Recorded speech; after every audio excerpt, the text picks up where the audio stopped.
আল্লাহ আল্লাহ ক্যা মুবারক নাম হায়, আল্লাহ আল্লাহ आशिकू का काम है। या इलाही मुझसे मुझको दूर कर, ताकि देखो मुझ में तुझको एक नजर।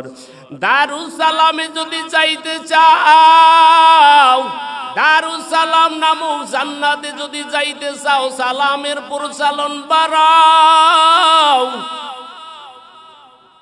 একজন মুসলমানের সাথে দেখা হইল, বলো আসসালামু আলাইকুম। আবার দেখা হইছে, বলো আসসালামু আলাইকুম। আবার দেখা হইছে, আসসালামু আলাইকুম। রাসূল কয় একটা গাছের আড়াল থেকে একবার দেখা হইছে, আবার দেখা হয়, কয় সালাম দাও। যদি কেহ কতল করতে আসে, একজন শত্রু যদি তোমাকে কতল করতে আসে, আর যদি সালামের আওয়াজ পায়, আল্লাহর কসম করিয়া বললাম সালামের আওয়াজে তার মেজাজটা ঠান্ডা হয়ে যাবে। এজন্য সালাম যেখানে এখানে শান্তি। সালামের আওয়াজ বাড়াও, আল্লাহ শান্তি দান করবে। এজন্য আল্লাহ রাব্বুল আলামিন বলেন, দারুস সালাম নামক জান্নাতে যদি যাইতে চাও, সালাম দাও বেশি বেশি। রাসূল কয় যদি দৈনন্দিন 20 জনকে সালাম দিতে পারো, মনে করবা তার মধ্যে কোনো অহংকার নাই। এজন্য সালামের প্রচলন বাড়ানোর দরকার আছে না নাই? এজন্য সালাম দাও। ছোট ছোট ছোট ছোট ব্যক্তিকেও সালাম দেওয়া ভুলবো না। বাবা সন্তানকে সালাম দিবে, সন্তান বাবাকে সালাম দিবে, মেয়ে মাকে সালাম দিবে, মা মেয়েকে সালাম দিবে, বাবা সন্তানকে সালাম দিবে। আল্লাহর নবী রাস্তা দিয়া যাইতেন, ছোট ছোট ছোট ছোট ব্যক্তিকেও নবীজি সালাম দিতেন। মাঝে মাঝে শিশুরা বলতো আমাদের বন্ধু আসতেছে। রহমাতুল লিল আলামিন, এত বড় মায়ার নবী, এরপরও বাচ্চারা বলতো আমাদের বন্ধু আসতো। আর আমরা অন্যের সালামের আশায় আমরা তাকায়ে থাকি, লোকটা সালাম দিল কিনা এটা দেখি আমরা আগে। অবশ্য আমি আগে সালাম দিতে পারি না। রাসূল কয় যে আগে সালাম দেয় তার মধ্যে অহংকার নাই। দৈনন্দিন 20 বার যদি কেহ সালাম দিতে পারে, হাদিস শরীফে রহমাতুল লিল আলামিন বলেন, আমার আল্লাহ রাব্বুল আলামিন তোমাকে শাহাদাতের মর্যাদা দান করবে। এজন্য আল্লাহ রাব্বুল আলামিন কয় আমি যেটা করব কেউ বাধা দিতে পারবে না। দুনিয়ার মানুষ কল্পনা করতে পারে, বাস্তবায়ন করার মালিক কে? আসতে বলেন, বাস্তবায়ন করার মালিক কে? আল্লাহ কয় দুনিয়ার মানুষ পরিকল্পনা করব, কিন্তু আমি যেটা সিদ্ধান্ত দেব এটাই হবে। দুনিয়ার মানুষ পরিকল্পনা করতে পারে, কিন্তু বাস্তবায়ন করার মালিক হলো আমার আল্লাহ। আল্লাহ রাব্বুল আলামিন বলেন, ওয়া মাকারু ওয়া মাকারাল্লাহ,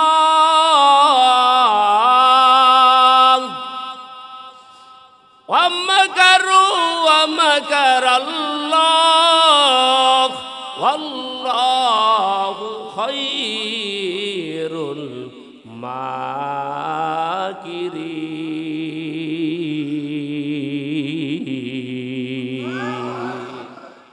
আল্লাহ কয় সবাই পরিকল্পনা করবে, বাস্তবায়ন করব আমি।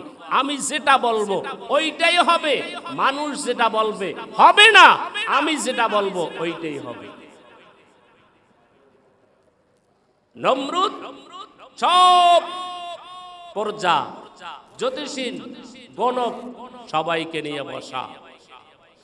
সকালবেলা নমরুদ কয় কি খবর, মন খারাপ কেন? গণকার জ্যোতিষী ডাক দিয়া কয় মন খারাপ হবে না কেন? আজকে দেখলাম পূর্ব আকাশে একটা তারকা উঠছে। একটা তারকা দেখলাম পূর্ব আকাশে উঠল। কয় তারকা উঠলে কি সমস্যা? কয় এই তারকার ভবিষ্যৎবাণী হলো, এই তারকা শুধু আকাশের তারকা নয়, এই তারকাটা মানব রূপে জমিনের মধ্যে তোমার দুশমন হয়ে আসবে এবং তোমার খোদাইগিরি তিনি সবকিছু ধ্বংস করবে। নমরুদ কথা শোনার পরে মাথা গরম, কি করব? তাড়াতাড়ি বুদ্ধি দাও। কয় বুদ্ধি কি দিব? আমাদের মাথার মধ্যে ধরে না, কি বুদ্ধি দিব? তবে যিনি আসবেন তিনি কিন্তু আপনার এই খোদাইগিরি সব ধ্বংস করে দিবে। এইবার নমরুদ কয় তাহলে তোমরা ভালো করিয়া শুনো,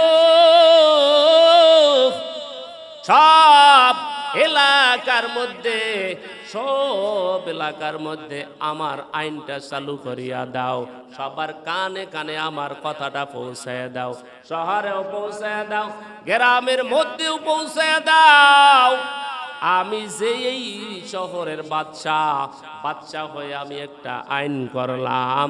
আইন হলো আজকে থেকে যতদিন পর্যন্ত এই তারকা দেখা যাবে অতদিন পর্যন্ত কোনো স্বামী স্ত্রী একসাথে ঘুমাইতে পারবে না। এইবার আল্লাহ কয় তুই আইন করছো জমিনে, বাস্তবায়ন হবে আমার আসমানে। সুবহানাল্লাহ।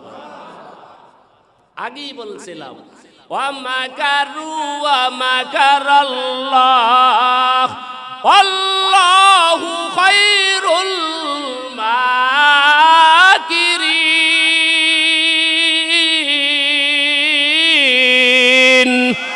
তাদের কুদরতুদারি বার কামাল আনতা রব্বি আনতা হাসবি যুল জালাল। নমরুদ আইন করছে ঘুমাইতে পারবা না। আল্লাহ কয় তুই আইন করছো কোথায়? সিংহাসনে বসে। এই আইন সারা গ্রামে শহরে সব জায়গায় পৌঁছে গেছে, ঘুমানো যাবে না একসাথে। আল্লাহ কয় তুই যেখানে আইন করছো আমি আল্লাহ ওখান থেকে ওই তারকা নামক সূর্য আমি ওখানে উদিত করব। আমাদের বাংলা একটা কথা আছে, কয় যেখানে বাঘের ভয় ওখানেই নাকি রাত পোহায়। কি? যেখানে বাঘের ভয় ওখানেই রাত্র হয় নাকি? যেখানে বাঘের ভয় সেখানেই রাত্র হয়। এখন আইন করছে যাবে না ওখানে কোন স্বামী, সবাই মানছে। এইবার আমাদের একজন আব্বাজান আছে, নাম হলো ইব্রাহিম খলিল। নাম কি? ইব্রাহিম খলিলুল্লাহ, আল্লাহর বন্ধু। তার বাবার নাম হলো আজর। কোরআনে আসছে আজর, তাওরাত জবুর ইনজিল তার নাম হলো তারেখ। ঐতিহাসিকগণ এইভাবেই উল্লেখ করেছেন। তাওরাত জবুর ইনজিল অন্যান্য কিতাবে তার নাম হলো তারেখ, আর কোরআনুল কারিমে আমার আব্বাজানের আব্বার নাম আসছে আজর। এখন আজর তিনি নমরুদের বডিগার্ড, তিনি পাহারা দেয়। দায়িত্ব কি? রাত্রে বেলা এক হাতে চেরাক আর এক হাতে তরবারি নিয়ে নমরুদের শিওরে মাথার কাছে দাঁড়িয়ে রয়েছে। এখন আইন হলো এ স্বামী স্ত্রী এক জায়গায় যাইতে পারবে না। আল্লাহ কয় তুই আইন করছো, আমি আল্লাহ আসমানের মধ্যে এটা বাস্তবায়ন করি নাই। এখন তোর এই তুই আইনটা করেছো এখানে, আমি আল্লাহ যদি বাস্তবায়ন না করি এটা হবে না। এইবার নমরুদের বডিগার্ড আজর ওই রাত্রে সারাটা রাত্র তিনি তরবারি আর আলো নিয়ে দাঁড়ায় রয়েছে। হঠাৎ করিয়া রাত্র ঘুম আসে না, রাত্রে বেলা ঘুমাইতেও পারে না, কি করব? এদিক দিয়া গভীর রাত্রে দেখে সব কিছু বেদ করিয়া এইবার আজরের স্ত্রী ওখানে হাজির হয়ে গেছে। স্ত্রী হাজির হওয়ার পর এইবার মনটা আনন্দে ভরে গেল, মনটা আনন্দে ভরে গেছে নমরুদ। এইবার পাশে ঘুমায় রয়েছে আজর। এইবার স্ত্রীকে ডাক দিয়ে কয়, আমি তার একজন মেন বডি ঘাট, এক হাতে আমার তরবারি, আর এক হাতে হলো আমার আলো, আর এক হাতে আমার প্রদীপ। এই দুইটা নিয়ে আমার সারা রাত্র দাঁড়ায় থাকতে হয়। আমি কিভাবে আমার অন্য জায়গার ভেতরে যাব? আল্লাহ রব্বুল আলামিনের কুদরত। আল্লাহ রব্বুল আলামিন কয়, ও আজর, তোর ঔরাসি আমি একজন আমার প্রিয় বান্দা পাঠাবো, যেই বান্দার নাম কিয়ামত পর্যন্ত মানুষ পিতা হিসাবে মানবে, সাধারণ পিতা নয়, জাতির পিতা হিসাবে মানবে। আল্লাহ তাআলা কোরআনে বলছেন, ওয়া আনা আবিকুম ইব্রাহিম।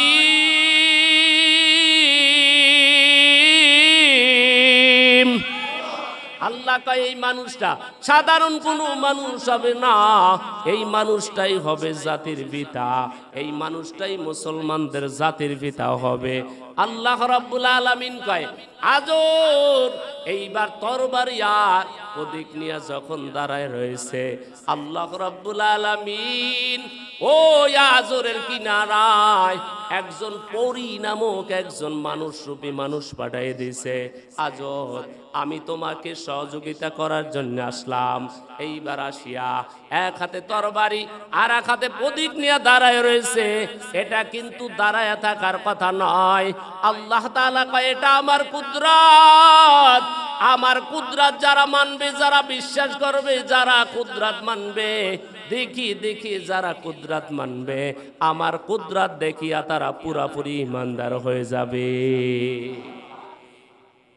এইবার যখন পড়ি প্রদীপ আর তরবারি নিয়ে দাঁড়ায় রয়েছে আমার জাতির পিতা ইব্রাহিম খলিল, তার আব্বাজান, কোরআনের ভাষায় আজর।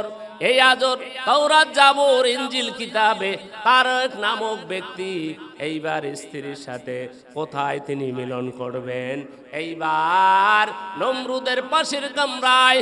আল্লাহ কয়, তুই আইন করছো, আমি আল্লাহর কুদরত দেখানোর জন্যে আমি আল্লাহ তোর কামরার ভেতরে আমার সেই নক্ষত্র নামক জাতির আমার মাহবুব বান্দা আমি আল্লাহ তোর ঘরের ভিতর থেকে পাঠাই দিব। এইবার মিলন হয়ে গেছে বিষয়। দ্বিতীয়ত হলো কোথায় গেছো? জবাবদিহিতা। এই জবাবদিহিতা করতে করতে তো অনেক সময় লাগবে।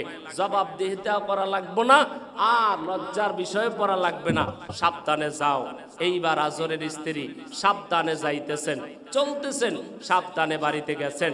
সকালবেলা নমরুদ ঘুম থেকে উইটা কয়, এই আজর, কি হইল? কারণ কি? তোর চেহারাটা এত সুন্দর কেন? সুবহানাল্লাহ। তোর চেহারাটা এত সুন্দর কেন? কি হইল? তোমার চেহারা এত কেন সুন্দর? কারণ আজরও তো জানে না আমার ঔরাসে আল্লাহ তাআলা একজন ব্যক্তি পাঠাইবে যার উপাধি হবে খলিলুল্লাহ, আল্লাহর বন্ধু হবে যার উপাধি। এটা তো আজরও জানে না, আজরও বুঝতে পারে নাই। এইবার আজর কয়, আমি তো জানি না। আজর চুপ করে রইলেন। এইবার সব আবার গণক এবং জ্যোতিষী সবাইকে ডাকলো, কি খবর? তাকায় দেখো আকাশের তারকাটার কি খবর?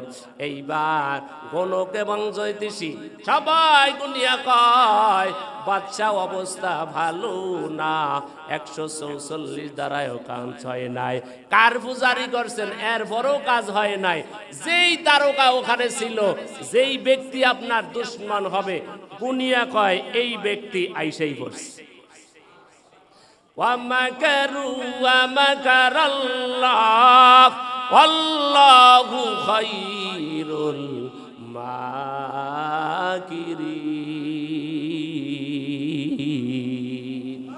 আইন করছে, হয় নাই কাজ, আইসা পড়ছে। এখন কি করাম? নমরুদের মাথা বড় করো, আইন করেছিলাম কি আমার আইন অমান্য করলো। কারণ আল্লাহ তাআলার কুদরাত, ওই রাত্রে কিন্তু নমরুদের ঘুমানেরই কথা না, কিন্তু সারাটা রাত্র এমন ঘুমের মধ্যে মগ্ন হয়ে গেল, এই ঘুমের মধ্যে তিনি সারাটা রাত্র এমন ভাবে কাটাইলো, মনে হয় যেন একটুর জন্যও সজাগ হয় নাই।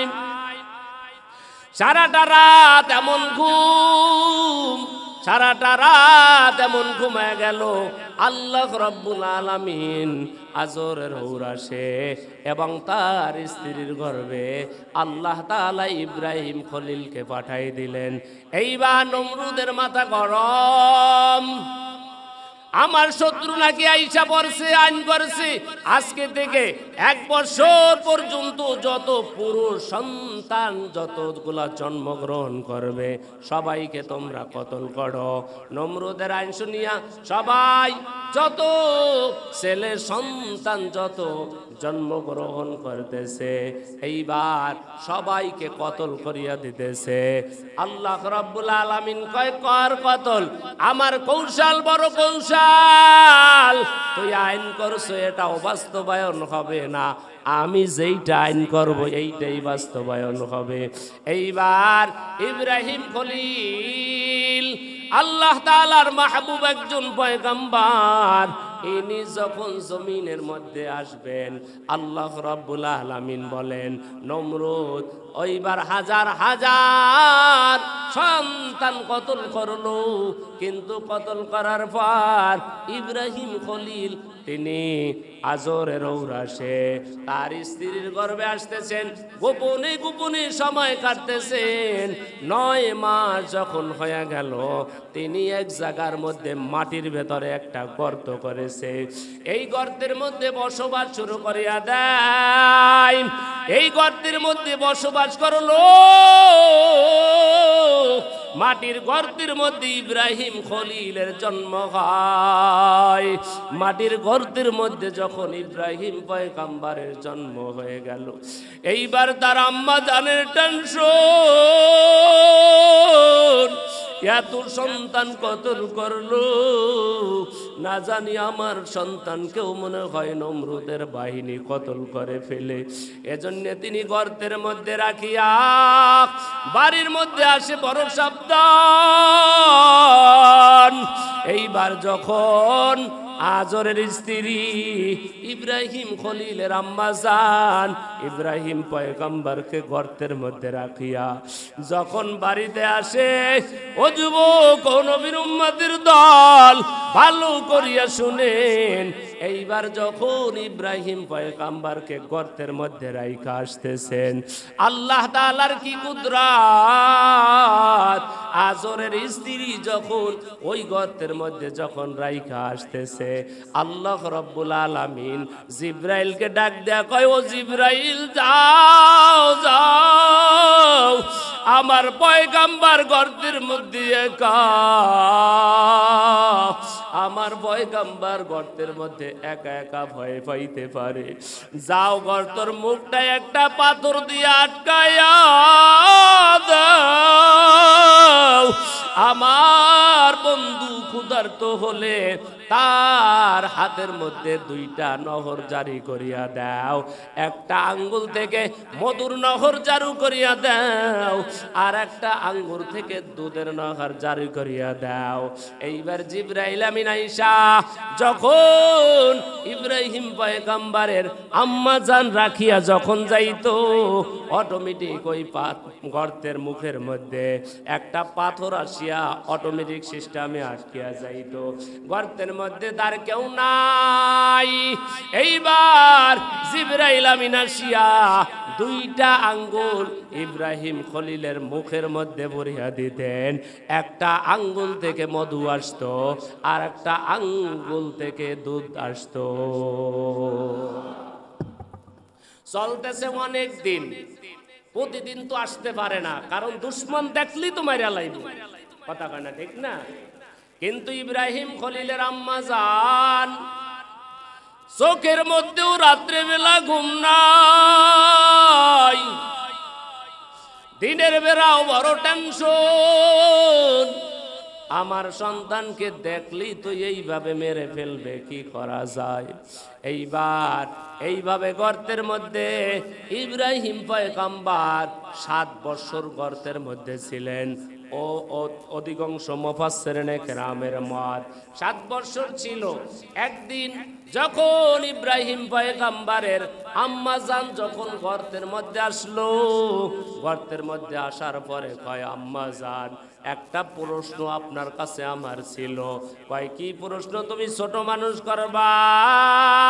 ডাক দিয়া কয়, আম্মা জান আমারে কি বানাইলো?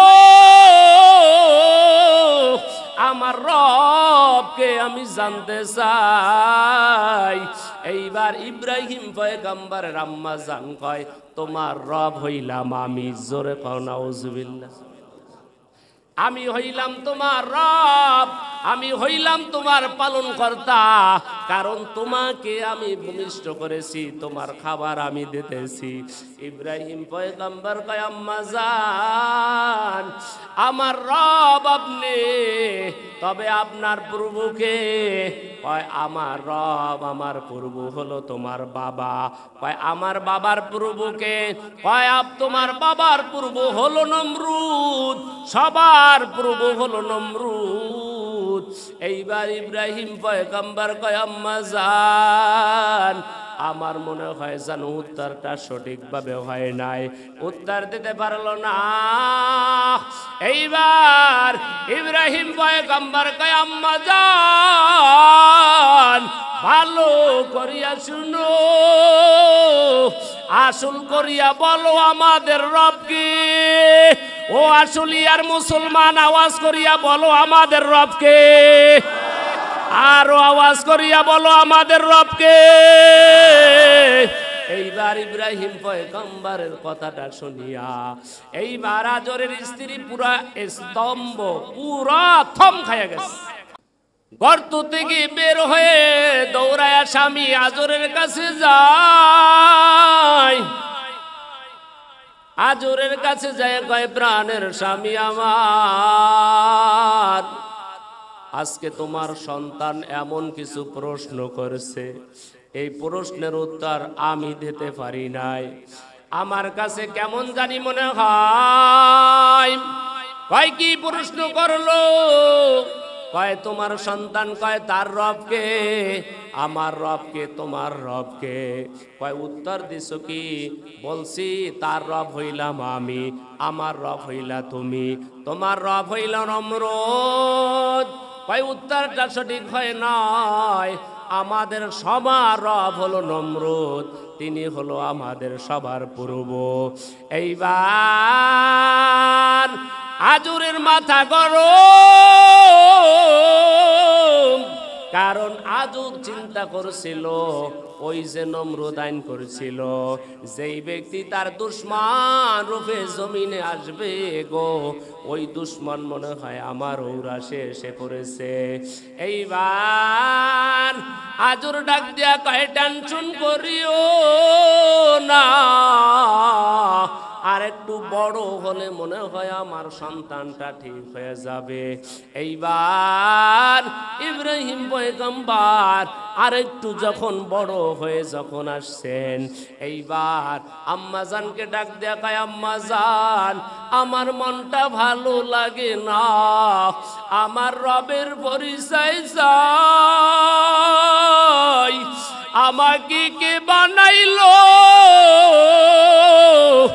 আমাকে এত সুন্দর করে কে বানাইলো? আমি ওই রবের পরিচয়টা আমি চাই। যদি আমি রবের পরিচয় না পাই আমার মনটা ভালো লাগবে না। এইবার ইব্রাহিম পয়গম্বর রাত্রে বেলা একা একা দাঁড়ায় থাকতো। রাত্রে বেলা যখন তারকার দিকে তাকাইতো, তারকার দিকে তাকায়া ভাবতো, এইটাই মনে হয় আমার রব, এইটাই মনে হয় আমার প্রভু। ইনি হলো মনে হয় আমার সৃষ্টিকর্তা। কিন্তু দেখতো কিছুক্ষণ পরে নাই, কয় না না এটি আমার রব হইতে পারে না, আমার রব তো যিনি তিনি হলেন হাইয়ুল কাইয়্যুম, যিনি হবেন চিরজীব এবং চিরস্থায়ী। তিনি এক সময় উঠবে আবার ডুবিয়া যাবেন, ইনি তো আমার রব হইতে পারে না। এইবার ইব্রাহিম পয়গম্বর তারকার দিকে তাকায় কয় ইনি তো আমার রব হইতে পারে না। যখন দেখলেন চন্দ্র উঠতেছে, চাঁদের দিকে তাকায় কয় ইনি হলো আমার রব, এটাই তো আমার প্রভু। জোরে বলেন না আল্লাহু আকবার। এটা আওয়াজে হয় না, একটু অন্তর খুলে জবানটা খুলিয়া বলেন আল্লাহু আকবার। চাঁদের দিকে তাকায় কয় এইটাই আমার রব।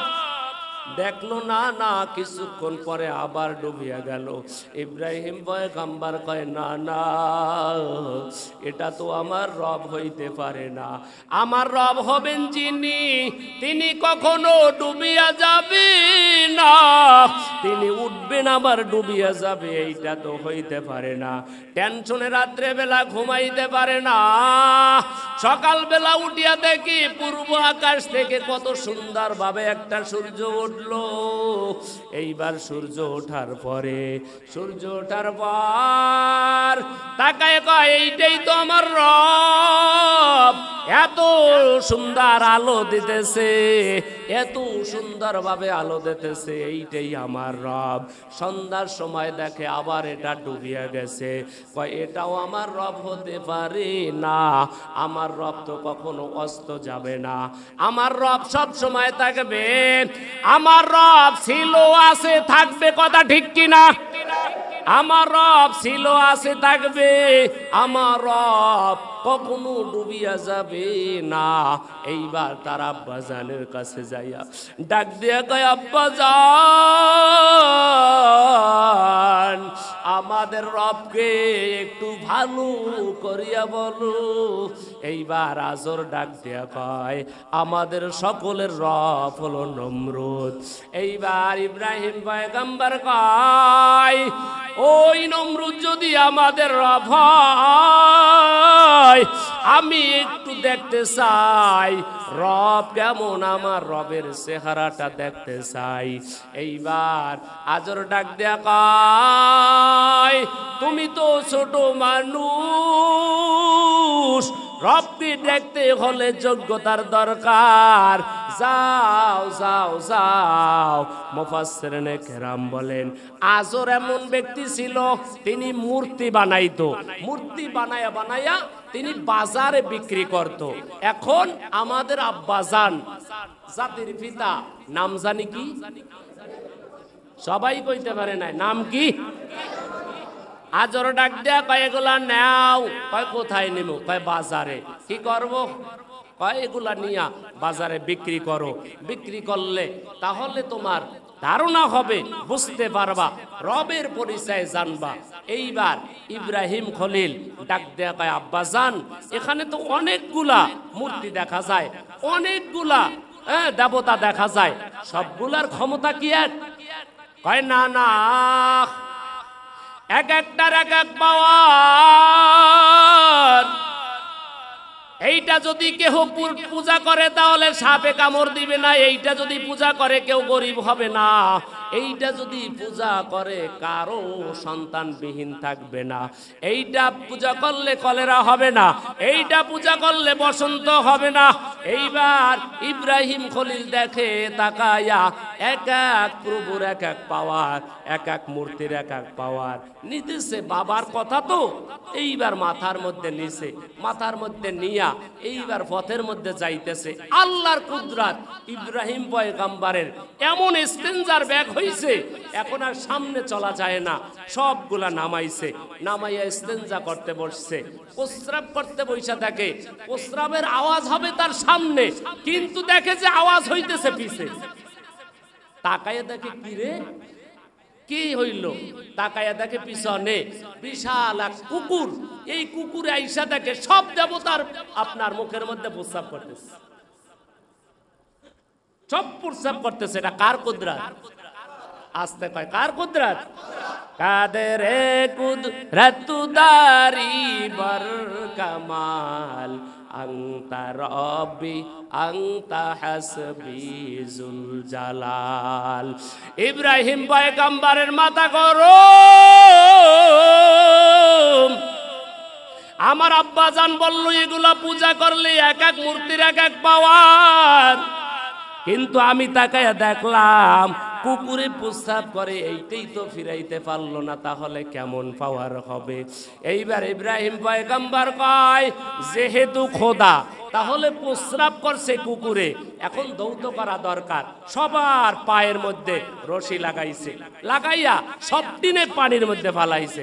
পানির মধ্যে ফালাইয়া এইবার টানিয়া যখন উঠাইলো, উঠাইয়া দেখে কোনোটার চোখ নাই, কোনোটার পা নাই, কোনোটার হাত নাই, কোনোটার চেহারা নাই। এইবার সবগুলা আবার টুকরির মধ্যে ভরছে বইরা। এইবার আর বাজারে যায় নাই, যাইয়া সব বাড়িতে নিয়ে গেছে। বাড়িতে নিয়ে আব্বাজানের কাছে দাঁড়াইলো, জীর্ণ শীর্ণ হয়ে দাঁড়ায় কয় আব্বাজান বেয়াদবি ক্ষমা করবেন আব্বাজান, মূর্তিগুলা বিক্রি করার জন্য আমাকে পাঠাইছিলেন, কিন্তু অনেকগুলা মূর্তি দিয়েছেন। আমি যখন পথের মধ্যে গেলাম, আমি ছোট মানুষ, তারা এক একজন আর লাগে বাজছে, একজন আর একজনার লাগে লাগিয়া দেখেন কেহ ঘুষি মারিয়া তার চেহারা ফাটাই ফেলাইছে, কেহ ঘুষি দিয়া তার হাতটা ছুটাইয়া ফেলাইছে, কেহ ঘুষি দিয়া তার কানটা ছুটাইয়া ফেলাইছে। আমি ছোট মানুষ ফিরাইতে পারি নাই, আমি আবার মূর্তিগুলা নিয়ে আসছি। এইবার আজর কয় এটা তো মহামূল্যবান এক ব্যক্তি, মূর্তি তো আজ পর্যন্ত মারামারি করে, এটা তো কোনোদিন শুনি নাই, তাহলে তোমার আর বিক্রি করার দরকার নাই, কাজ করো।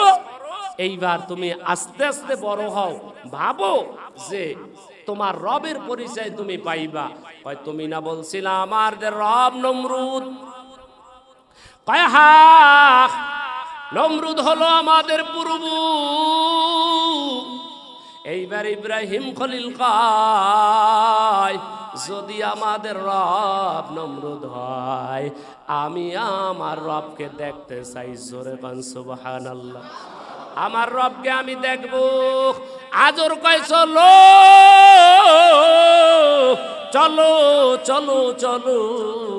এইবার ইব্রাহিম পয়গম্বরকে নিয়ে যাইতেছে। নমরুদ দেখে পথের মধ্যে দিয়ে আসতেছেন।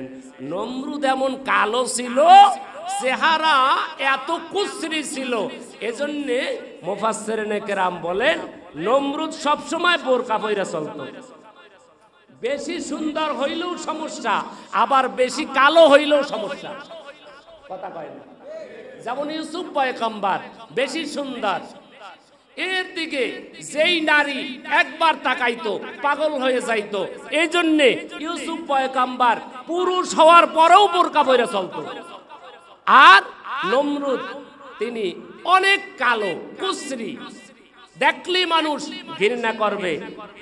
তখন নিজে যেহেতু বলছে খোদাই দাবি করছে, এখন তো তিনি আপনার খোদাই টিকাই রাখতে হবে, তো এই জন্যে বোরকা পয়রা চলতো। বোরকা পয়রা চলতেছে।